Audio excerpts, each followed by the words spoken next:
ခုပဲပေါ့နော်ငါပစ္စည်းချရနေရပါနော်ပစ္စည်းချရနေရပါပစ္စည်းချရနော်ပစ္စည်းချပြီးတော့ပဲ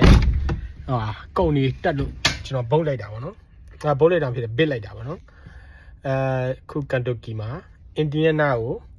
ကုန်ရသွားပြီပေါ့နော်ဒီကနေပြီးတော့မိနစ်40နိုင်ခွက်မိနစ်40လောက်ပဲဝေးတဲ့နေရာမှာပစ္စည်းယူမယ်ပြီးရင်အင်ဒီယနာပေါ်လစ်နာကိုသွားမှာဖြစ်ပါတယ်ဒီကုန်ကကြတော့ကျွန်တော်တို့ direct ပေါ့နော်ရယူပြီးတာနဲ့